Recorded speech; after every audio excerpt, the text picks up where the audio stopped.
Educação à distância, mudando realidades.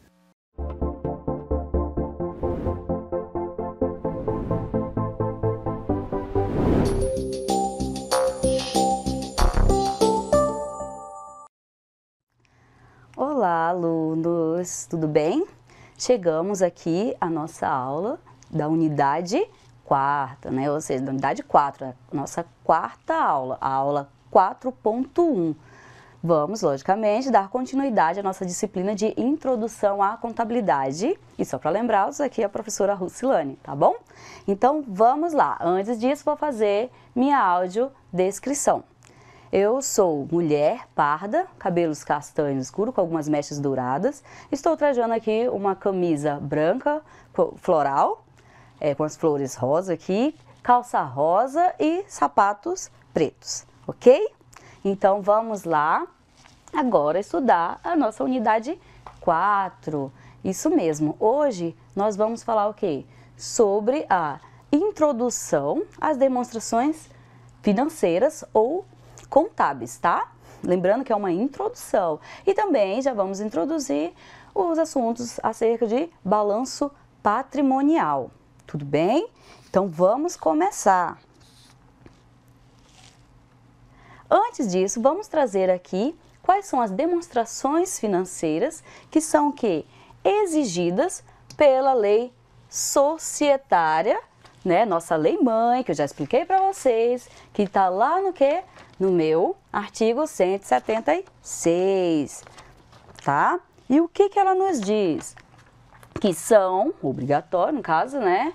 É obrigatória a evidenciação de, pelo menos aqui, 5 demonstrações contábeis. Balanço patrimonial, que ele visa o quê? Evidenciar o patrimônio da entidade.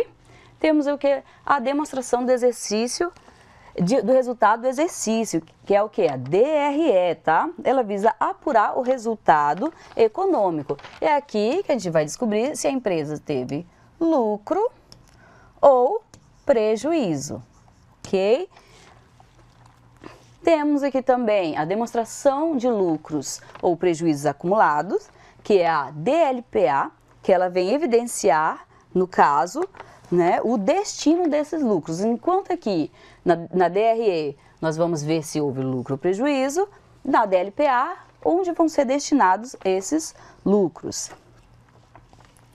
Temos também a demonstração de fluxo de caixa. Então, é aqui que vai ser evidenciado toda a movimentação financeira, tá? Referente o quê?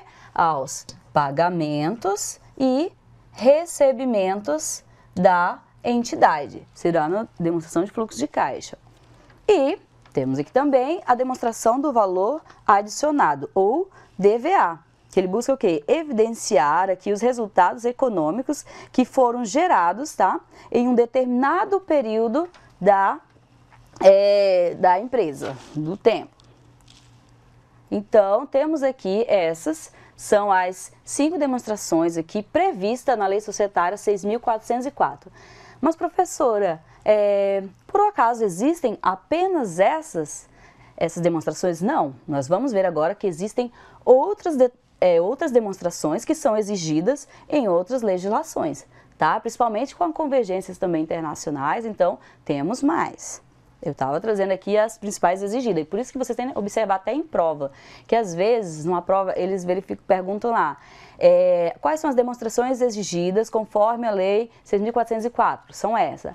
Ah, conforme o CPC ou outra legislação, já seriam outras demonstrações, então tem que prestar atenção, seriam mais demonstrações. Aqui trouxemos algumas regras, tá? Que devem ser seguidas acerca dessas demonstrações. Vamos lá. Nos forma que a elaboração da DLPA é dispensada, tá? Desde que seja elaborada a demonstração das mutações do patrimônio líquido. Aí você falou, professora, mas a senhora não falou nada da DMPL. Isso não falei porque ela não é exigida lá pela Lei 6.404, mas ela é exigida por outras legislações, tá? E o que acontece aqui? Por que ela é dispensada? Um exemplo, temos aqui o que se chama o BP, né? Balanço patrimonial. Aqui nós temos o PL. Lembra que dentro do PL, que é o patrimônio líquido, tínhamos uma conta lá que era de lucros.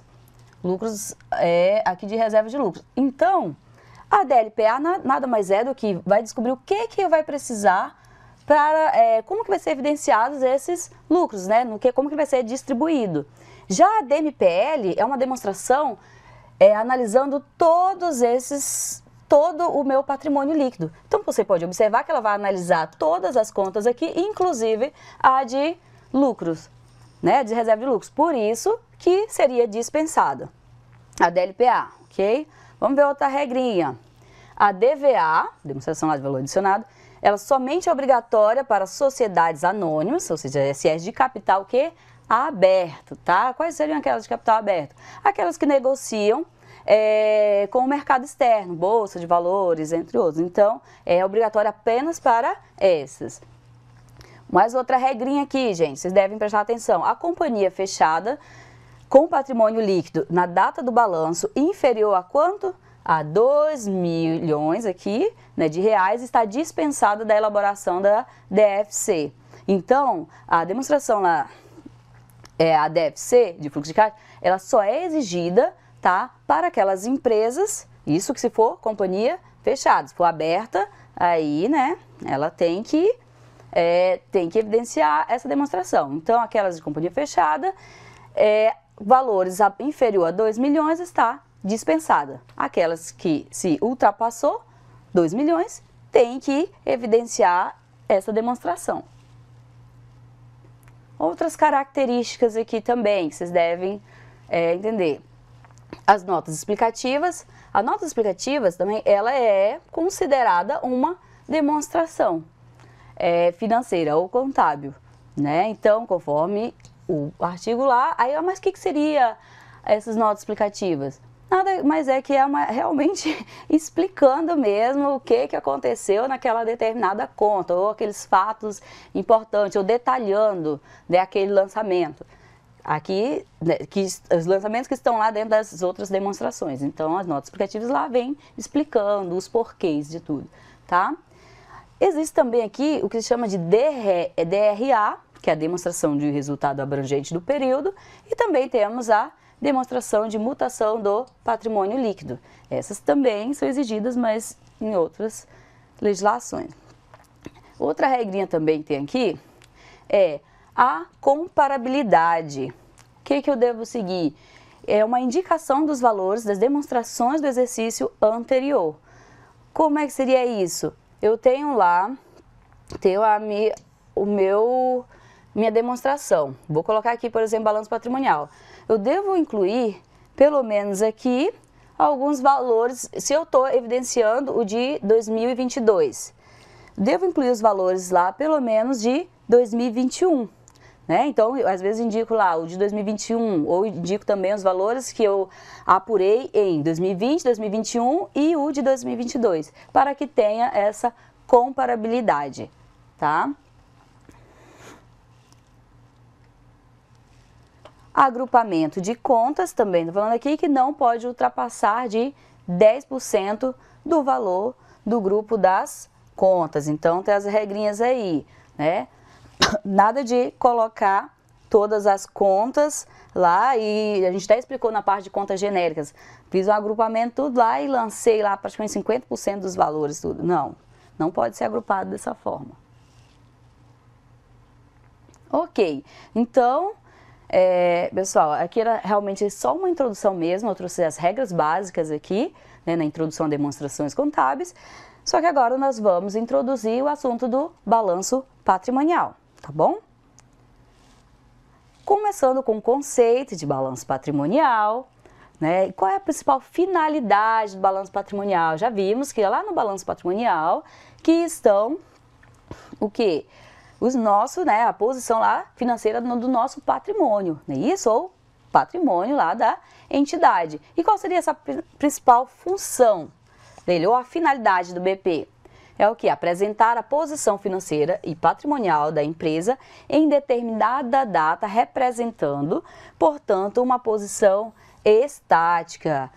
tá? Ou seja, quando chegar lá na data, que a gente vai explicar, às vezes data do ano civil, aí vai ser decidido pelo estatuto da empresa, 31 de dezembro, por exemplo, tem lá que trazer a posição financeira patrimonial da empresa. Então, o balanço patrimonial vem mostrar aqui todos os seus patrimônios e também lá, né, o seu patrimônio líquido. Vamos trazer aqui alguns conceitos que vocês devem entender. O balanço lá patrimonial, né, o BP, ele tem dividido lá. Vamos explicar tanto pela parte do ativo, que seria no grau de liquidez, quanto do passivo, que é conforme o grau de exigibilidade. É a forma como consta lá. Então, se eu tenho meu balanço patrimonial aqui no meu ativo, né? O que seria esse grau de liquidez? Ou seja, é o maior ou menor prazo no qual os bens e direitos podem ser transformados em dinheiro, tá? E a gente vai até explicar também aqui. Se eu tenho, por isso que até é classificado, a gente vai ver que ele é classificado entre circulante e não circulante. Por quê? O caixa, a conta caixa aqui, será que eu consigo transformar ela em dinheiro mais rápido do que o meu imóvel, do que o meu veículo? Sim. Então, por isso que a gente pode ver aqui, ó, ela em ordem decrescente e vem a conta caixa, depois vem que as disponibilidades, vamos ver que vem o estoque, a mercadoria, e vai lá no final, imobilizados, intangíveis. Então, aqui ele está de acordo com a conversibilidade, ou seja, de acordo com que eu vou conseguir transformar esse bem ou direito em dinheiro, tá? E já o grau de exigibilidade é o que? É o maior ou menor prazo existente para as obrigações sejam pagas. Então, aqui também, quanto mais rápido eu tiver que pagar, vai ser feito o lançamento aqui. Por isso que tem um circulante, passivo circulante e o passivo não circulante, tá? Porque vai ser de acordo aqui com a forma mais rápida que eu devo pagar. Aí nós vamos ver também que tem a regrinha lá de até 1 ano, quando for até 1 ano, e tem o acima de 1 ano, que é o ALP. Vamos explicar isso daqui a pouco também. E tá aqui o realizável. O que é essa palavra realizável? A gente fala muito.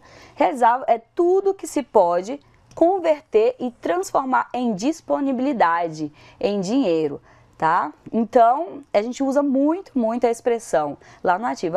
Essa duplicata realizável há tanto tempo, ou seja, realizável a longo prazo, a curto prazo, ou seja, quanto que vai ser transformada esse direito em dinheiro, essa disponibilidade. Temos o conceito também. Conceito de exercício social e ano civil, aqui é o ano civil. O exercício social, ele terá duração de quê? De 1 ano. E a data do término será fixada no estatuto. Como que é essa regra, gente? Vamos lá. Em regra, tá? O ano civil, sabemos aqui, ele é de 1 a 31/12, ok? Então, o ano civil 31/12. Em regra, o exercício social terá duração de 1 ano e pode ser que eu tenha que fazer aqui, evidenciar, né, minhas demonstrações contábeis, elaborar minhas demonstrações contábeis em 31/12. Mas a empresa, o que acontece? Mas, gente, a empresa, ela pode incluir lá no seu estatuto, tá? Ela pode decidir o quê? Não, o exercício social para a nossa empresa vai ser diferente. Nós escolhemos a data que fosse publicado por exemplo, todo junho, né? Todo mês de junho, um exemplo. Então, pode ser incluído lá no estatuto, mas em regra vai seguir o ano civil, tá? E o conceito aqui, vamos aqui, do curto prazo, o que seria isso? Todos os bens e direitos realizáveis em moeda ou passíveis de conversão e as obrigações com vencimento até o quê? Até o término do exercício social seguinte. Então, temos lá, a data do balanço foi Botamos aqui a data do balanço, terminou lá dia 31, não é isso? 31/12 tem a data do balanço. Então, eu tenho dessa data do balanço mais um ano, até um ano ele entraria em curto prazo, tá? Quando a gente fala curto prazo, ou seja, até dia 31/12 lá de 2023. Se eu fechei minha data do balanço agora 31/12/2022. Tudo bem? Isso entra em curto prazo. E acima de um ano, já entraria na classificação de longo prazo. Geralmente a gente fala o ALP. Duplicata realizável ALP, por exemplo. Quer dizer o quê? A longo prazo. Que tá aqui, ó. Então, todos os bens e direitos realizáveis em moeda, ou seja, tá? Que consiga transformar aí, ou se vão ser pagar a conversibilidade, que a gente fala lá, em moedas, ou aqueles passivos de conversão, e aquelas o quê? As obrigações, ou seja, ou se eu vou ter que pagar aquelas obrigações após o término do exercício social, né? Seguinte, ou seja, após um ano, entra em longo prazo. Então, aqui, por exemplo, até um ano, e aqui, após o exercício seguinte, ou seja, após esse ano. Exemplo, aqui eu falei que era, se a data do balanço aqui foi em 31/12/2021, aqui, né? 31/12/2021. Temos aqui até 31/12/2022 para entrar em curto prazo. Passou disso, vai entrar aqui no que a gente fala a longo prazo. Se é como ativo, quer dizer o quê? Que esse ativo vai ser transformado em dinheiro, né? De uma forma mais genérica. E se é passivo, quer dizer o quê? Que eu vou ter que fazer o pagamento daquelas minhas obrigações. Outro conceito aqui é o ciclo operacional. O ciclo operacional, ele demora para produzir, é o quê? Todo o tempo, tá? Que ele se demora para se produzir, vender e receber o produto, ok? Uma dica aqui, gente, que às vezes o ciclo operacional, ele pode mudar esse conceito que a gente tem de curto prazo e longo prazo. Um exemplo, para se construir um barco. Geralmente, o curto prazo não vai poder ser um ano, né? Às vezes, ele deveria colocar o curto prazo naquela venda, naquela construção, para 3 anos. Entendeu? Então, o curto prazo ali seria 3 anos nessa classificação e não um ano. Então, até ele passar por todas essas fases, que é produzir, vender e o quê? E receber o produto, tá? Então, não confundam isso, que pode ser que esse curto prazo, dependendo do tipo de operação da empresa, seja modificado. Aqui, só para mostrar para vocês, a regrinha que eu expliquei ainda agora. Temos aqui a data do balanço, 31/12/2021, ok? Então, todo esse tempo aqui até 31/12/2022 é o curto prazo. A partir disso, tá? Tá vendo aqui, ó? A partir disso, passou lá, agora já 1º de janeiro de 2023, etc., seria o quê? Longo prazo, ou ser chamado ALP. Chamamos também, tá? Recebível ALP ou pagável ALP. Agora, vamos explicar para vocês o nosso balanço patrimonial, estou enxergando aqui, e pelo menos os principais conceitos de como ele está dividido, tá? Então, prestem bem. Lembrem aqui, ó, primeiro, no ativo, como é que o ativo é classificado aqui? Pelo grau decrescente de conversibilidade ou grau de liquidez, tá? As duas formas estão corretas, porque já falei, né, de a forma como ele vai se transformar em dinheiro mais rápido. Um caixa, ou aqui disponibilidade, por exemplo, se transforma mais rápido em dinheiro do que um direito. E o direito, ele geralmente se transforma mais rápido em dinheiro do que um imobilizado. Então, é desta forma. Ok. E o que é o ativo circulante? O ativo circulante aqui, gente, ele é o quê? Dinheiro ou tudo que vai ser transformado em dinheiro no curto prazo. Já sabem o que é o curto prazo, né? Até um ano da data do balanço. Ok, dentro do ativo ele é dividido o quê? Em disponibilidade, que é onde vai ter o quê? a conta caixa, as contas bancos, conta movimento e aquelas aplicações liquidez imediata, por exemplo, o CDB aqui, que transforma bem rápido em dinheiro, tá? Estoques, também temos, quais seriam as contas de estoque? As contas de mercadoria, por exemplo, estariam aqui. Valores aqui também a receber até 12 meses, ou duplicatas a receber, também consta aqui, que seria dos direitos, né? Tem também aqui, estão no ativo circulante, aquelas aplicação de recursos de despesa de exercício seguinte. Aí você fala, meu Deus do céu, o que seria isso? Gente, essa aplicação aí, né, que você fala de recursos de despesa de exercício seguinte, nada mais é que aquela despesa antecipada. Ou seja, um exemplo aí, contratei, falando no nosso exemplo do dia a dia, contratei, fui num dentista, contratei um dentista, né, quero fazer lá todos os meus procedimentos e chegou nesse mês eu falo, não, já quero pagar antecipado. Vou pagar agora 5 mil, não está me cobrando 5 mil reais? Pago 5 mil agora, mas só vou realizar esses procedimentos aí dentísticos só daqui 4 meses ou só daqui 1 ano. Então, como eu paguei isso antecipado, eu tenho o quê? Um direito. Ele deixou de ser despesa. Não é despesa por quê? Porque eu ainda não realizei aquele procedimento mesmo. Aquele serviço não foi prestado a mim. Então, ali eu paguei antecipado essa despesa. Quando eu faço pagamento antecipado, ele dali me dá um direito e eu devo lançar aqui. Vamos lá de novo, continuando. Temos aqui também o ativo que a gente fala não circulante, tá? O ativo não circulante, temos o realizável a longo prazo, ou seja, tudo aquilo que vai ser realizado a LP, acima de 1 ano. Também tem a classificação aqui que é de investimentos, ou seja, são aqueles investimentos que a gente tem em outras empresas, tá? Posso colocar outro exemplo aqui? Vamos lá, um outro exemplo de investimento. E que vocês vão até ver que acaba saindo do imobilizado. Se você tem um prédio, um imóvel, esse imóvel, né, no momento que você utiliza para a operação da empresa, ele vai ser classificado imobilizado. Mas você está usando aquele prédio para fazer o quê? Para tendo outras rendas, coloquei para alugar. Então, ele não tem nada a ver com a operação da empresa, mas eu investi ali, estou recebendo o aluguel daquele prédio, ou daquela casa, ou aquele imobilizado, né, daquele imóvel. Então, aquele valor, ele não entraria ali no imobilizado, eu tenho que lançar lá em investimentos, tá?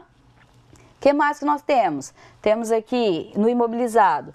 Imobilizado, ou seja, são todos aqueles bens lá que a gente fala tangíveis. Vai entrar máquinas, carros, imóveis, todos estariam classificados aqui.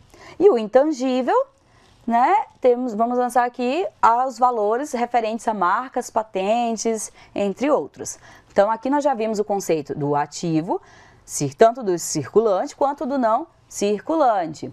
Temos aqui o passivo. O passivo também é classificado em passivo circulante e passivo não circulante, tá? Aqui dentro seria o passivo exigível. O que é o circulante? Valor a pagar liquidado em até 1 ano, ou seja, salários a pagar, impostos a pagar, fornecedores, financiamentos, contas a pagar, entre outros. E o não circulante é o que? Exigível a longo prazo, é a mesma regrinha lá, a LP, tudo aquilo que vai ser pago a LP, ou seja, acima de 1 ano. Temos também aqui o nosso conceito de capital social. O capital social a gente explicou lá, não é?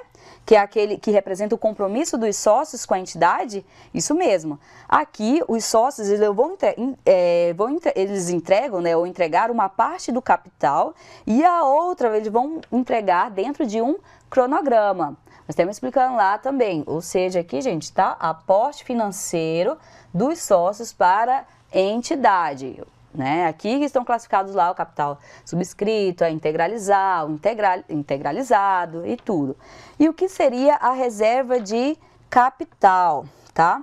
A reserva de capital ela não é constituída de valores relacionados aos seus resultados. Então, nada tem a ver. Aqui a gente vai lançar aqueles valores que a empresa geralmente recebeu, ou de incentivos fiscais, ou de doações, ágio de emissão de ações, entre outros, tá?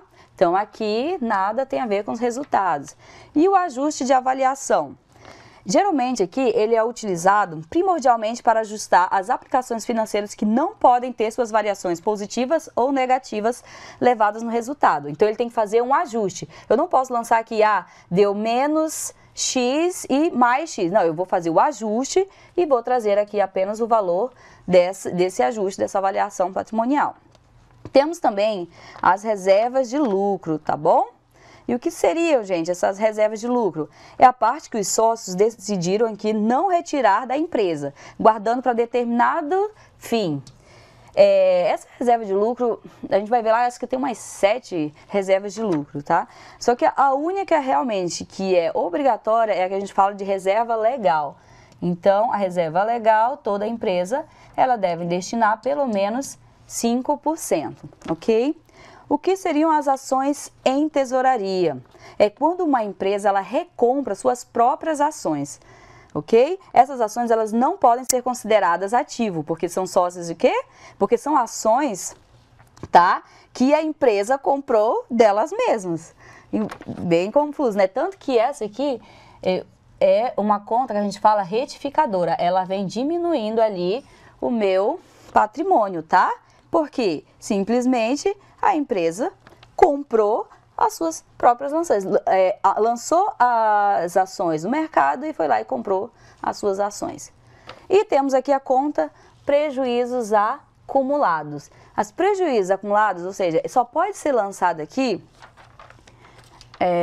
um detalhe aqui, que eu até expliquei na outra aula, na aula passada. Para empresas aqui, né, sociedades aqui, as SAs, não posso lançar o lucro. O lucro eu não posso lançar diretamente, ali ficar a conta lucro acumulados. Eu tenho que fazer a divisão lá nas minhas reservas de lucros. Só vou lançar os prejuízos, né, se caso eu tenha prejuízo, ou se a conta foi zerada, tá? Isso para grandes empresas. Pequenas empresas geralmente lançam lá o seu lucro, deixa a conta como lucro acumulado. Mas aqui sabemos o quê? Que o PL, aqui também, né, não vai ser pago e não é exigível. Enquanto aqui vai tudo aquilo que vai ser pago e é exigível. Só para rememorar aqui, né, que enquanto aqui a classificação é pelo grau decrescente de conversibilidade, nós temos aqui o grau decrescente de exigibilidade, ou seja, aqui eu exijo mais rápido e aqui menos rápido. Ou seja, aqui a empresa pode exigir mais rápido, ou seja, aqui eu tenho que pagar, né, mais rápido e aqui eu tenho que pagar menos rápido. Ou seja, aqui tenho mais prazo para fazer os pagamentos das minhas obrigações e aqui menos prazo. Aqui, né? Aqui, menos prazo.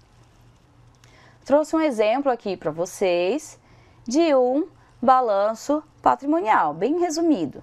Aqui, ó, temos o ativo circulante. Lembra quando eu expliquei para vocês o que era a conta sintética? Aqui é uma conta sintética, porque está somando, ó, tá vendo? E o que é a conta analítica? Aqui ele está bem reduzido, porque geralmente aqui dentro eu ainda ter várias contas ainda. Eu ia colocar a conta caixa, a conta banco. Aí essas contas seriam as analíticas e aqui ainda seria o somatório. Mas como eu estou mostrando aqui detalhado, aqui como é o último nível, né? Então aqui seria um exemplo de conta analítica e aqui conta sintética, porque está recebendo a soma. Então temos aqui, ó, o ativo circulante, as contas aqui, disponibilidade, contas a receber, estoque. Temos ativo não circulante, que é dividido aqui, o ativo realizável, contas a receber, investimentos, né, em empresas, imobilizado. O que seria imobilizado? Um exemplo aqui, máquinas e equipamentos. E olha, lembra que eu falei das retificadoras? Expliquei lá na aula 2? Pois é, aqui temos a depreciação acumulada, que ela vem o quê? Deduzindo do meu imobilizado. Então, quer dizer que essa máquina, esse equipamento, ela esse aqui estaria deduzindo essa máquina, tá? Nesse caso aqui, colocou como zerado, ou seja, provavelmente esse equipamento seria novíssimo. E intangível, um exemplo aqui de intangível, pesquisas pré-operacionais. É um dos exemplos aqui. Do passivo circulante, ou seja, todos que devem ser pagos em até 1 ano, temos esses exemplos. Do passivo não circulante, ou contas a pagar ALP, temos um exemplo aqui. E no PL, temos o exemplo do capital social. Somando tudo, temos valor total, e não esqueça que o valor tem que ser iguais, eles devem ser iguais, tá? Outro exemplo aqui, não se preocupe com os valores aqui, a única coisa que eu quero que vocês vejam é aqui, ó, que tem esses 3 anos. Lembra da regrinha lá da comparabilidade? Então, tá bem aqui, ó. Temos aqui, ele foi apurado aqui em 31/12/2017, mas trouxe aqui pelo menos os de 2016 e 2015 para se fazer esta comparação, tá? Então, aqui pode ver que o BP ele está de uma forma diferente. Ao invés de colocar aqui do lado, eles incluíram um abaixo. Então, aqui temos o ativo e aqui temos as descrições do meu passivo. Isso aqui é um exemplo real também.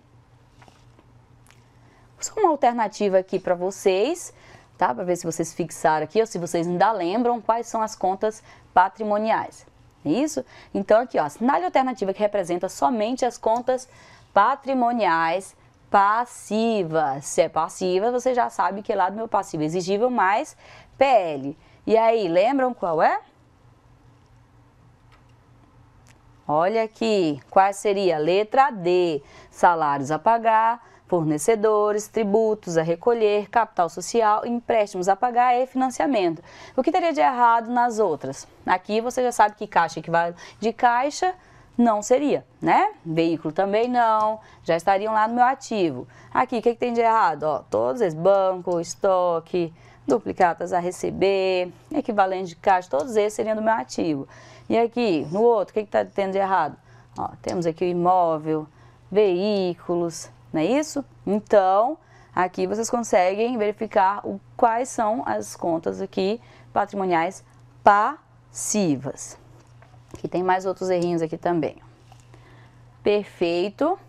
Então, pessoal, é isso, nossa aula, né? Fizemos a aula aí 4.1 sobre a introdução às demonstrações financeiras, focando no balanço patrimonial, porque conforme a nossa ementa está lá, né, iríamos estudar o balanço patrimonial e a DRE, que estudaremos numa próxima aula, tá bom? Então, até mais e tchau, tchau!